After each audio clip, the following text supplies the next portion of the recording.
What would happen if you took the cutest, sweetest little manga character and put it into a horror manga?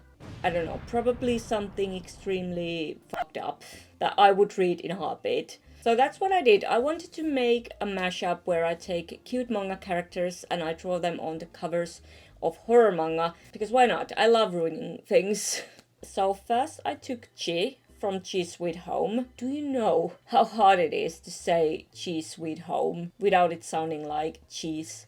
Well, maybe that's the next mashup. So Chi from Cheese Sweet Home, and I put her on the cover of Parasite.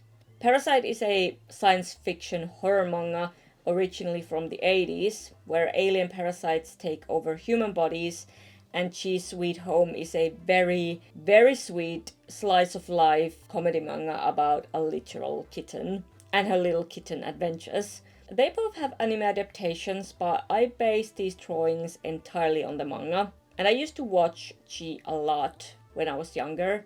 So I wanted to redraw this Parasite cover. I like all the volumes. I think they all look great, but I especially like the character's shape in this and the purple coloring.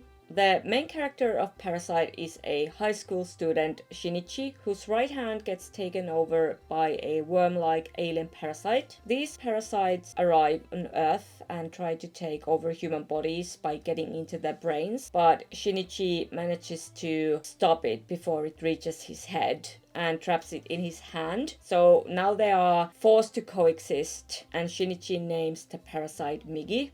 As someone who really likes body horror and likes drawing a lot of body horror, the art style in Parasite is just so good. Like, it's really beautiful, it's extremely unsettling, but beautiful. Cheese Sweet Home is about a little kitten who gets separated from her family and is rescued and adopted by the really kind Yamada family. But the family isn't allowed to keep pets in their apartment, so they have to hide the cat, which of course leads to all kinds of funny situations. The manga follows her adventures from the kitten's perspective, and it's really heartwarming and cute series. And I remember back in 2013 that I was absolutely obsessed with the theme song. It was so bouncy and happy, and I listened to it literally every day. So what would a cheese sweet Parasite manga be like? It would probably start the same way as Parasite. The parasites come to Earth and start looking for hosts. Maybe the events of Parasite are happening at the same time, and she gets separated from her family in Shinichi's neighborhood. The parasite would find the kitten and enter her brain, and when the Yamada family later rescues Chi from the street, they wouldn't know she's been taken over by an alien. In the manga, parasites try to take over human hosts, and if they go in an animal instead, they become aggressive and unpredictable. So the family would just be like, wow, that's a spicy kitten. Like, she would still have her happy face, but she would be spicy. Yeah, our cat is angry and a bit of weirdly shaped sometimes, but we still love her. In Parasite, the alien has only taken over Shinichi's hand, so they are two separate sentient beings who just coexist. And Migi controls Shinichi's hand, like it can change the shape and size however it wants. There are some funny scenes in the manga. So Shinichi still keeps his humanity and Migi develops its own personality, but with a cat, the alien completely takes over her brain. And Yohei, the little boy who becomes Chi's best friend in the series, he's also the one who finds her, would still love her no matter what. I think that would also add some humor to it. In Parasite, there is a scene where a dog that's been possessed by a parasite eats another dog, then transforms and tries to attack Shinichi. So I think she would probably try to do something similar to Yohei. But because she's so small, she wouldn't really be able to cause any harm. And I know the aliens can change their shape and size, since they are shapeshifters. But it would be funny if she just stayed really small the whole time, like a kitten. She could stretch herself and imitate things, but she would always stay really, really, really tiny.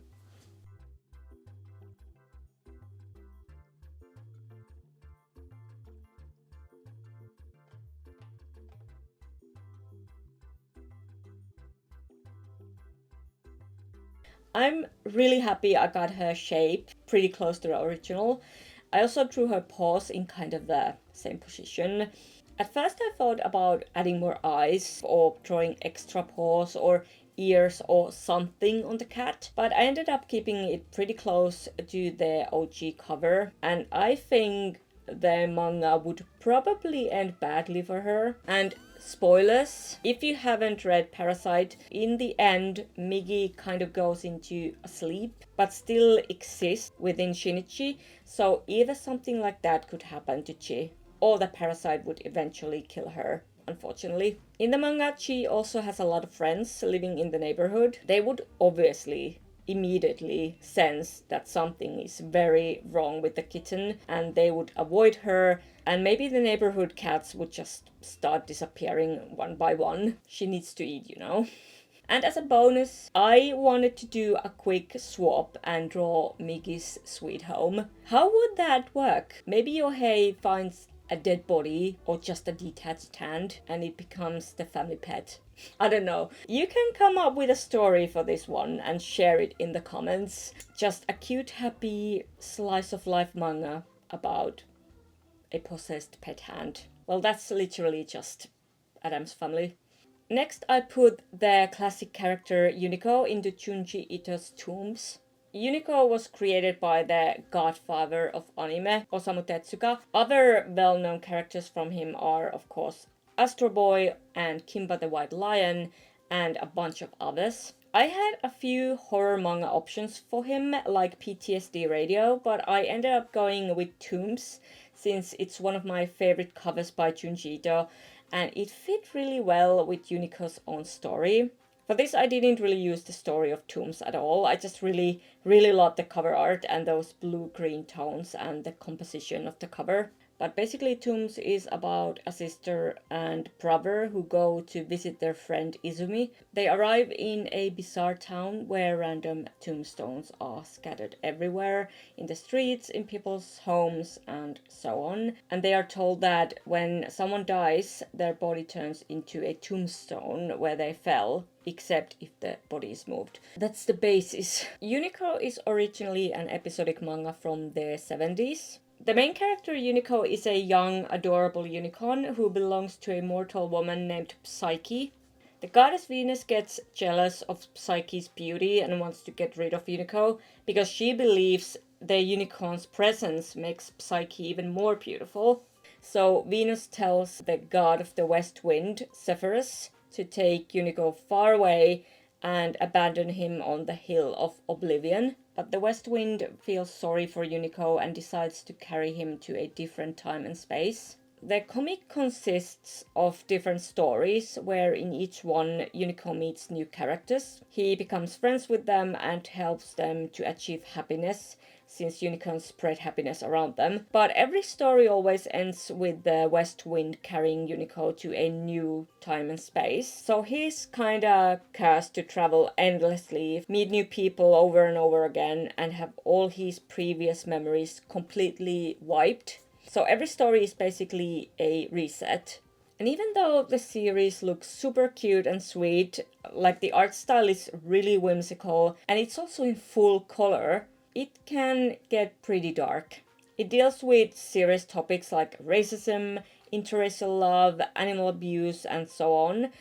And spoiler, again, the ending doesn't really give any closure. It's more bittersweet. Zephyrus takes Unico to a place where nobody lives except for the demon of solitude, who I relate to, but he's kind of an asshole. And he's super mean to Unico and doesn't want to be his friend. And I felt so bad for this little baby the whole time. The demon only agrees to be his friend if he can borrow Unico's horn for a while. In the end, they kind of do become friends, but the last chapter still ends with Zephyrus taking Unico away again, leaving the demon alone. So Unico just keeps going through his endless cycle. He can never stay in one place for too long, so he travels through time and space forever. So it's a really bittersweet and tragic ending. And when I first read Unico, I honestly felt kind of empty and unsatisfied because I really wished it had more closure. But yeah, I wanted to draw Unico in Junji Ito's tombs because I like the idea of Unico being surrounded by these tombstones or memorials, with each one showing friends he's met, friends he's been forced to forget and lose forever. Kind of like a graveyard for his memories and friendships. Unico has a lot of different characters, so I tried to pick the most important ones and also my personal favorites. I really liked Psyche, the cat Chao, and the Sphinxes. They are amazing. So I drew them, plus Unico's mother and siblings, and of course the Demon of Solitude. Maybe this is what happens to Unico next. The West Wind leaves him on some faraway island where no one else lives anymore, and he slowly starts to fade and get weak, both physically and mentally, losing all his happiness and magical powers. He ends up living in dark caves and eventually loses his eyesight, and he starts getting flashes of his past and his friends, but he doesn't really understand what they mean or who they are. And these flashes would keep haunting Unico more and more, and it would slowly drive him even more insane.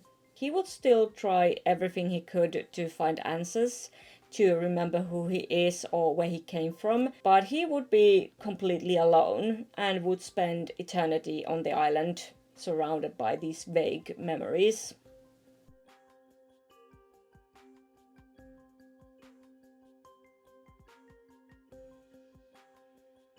I'm not completely happy with this one. I left the background a bit too rough or sketchy for my own liking. I would have liked to add more details, but it's okay. I think I managed to get the colors right. About the name, I don't know if it sounds correct, but I wanted it to refer to Unico's dead memories, like symbolic graves. And I also gave him scars and a broken horn because life has been hard on him.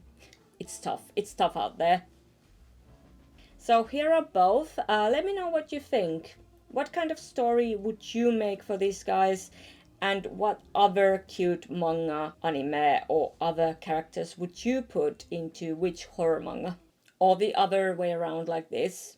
So thanks for watching this. I hope you enjoyed this non-stop nonsense that continues in my other videos too. I draw all kind of things, mostly cursed things, cute stuff sometimes, fake anime VHS tapes, whatever this is. So be sure to check those out. Also check out my links down below. Stay adorable as always, and I'll see you guys very soon in my next video. Bye.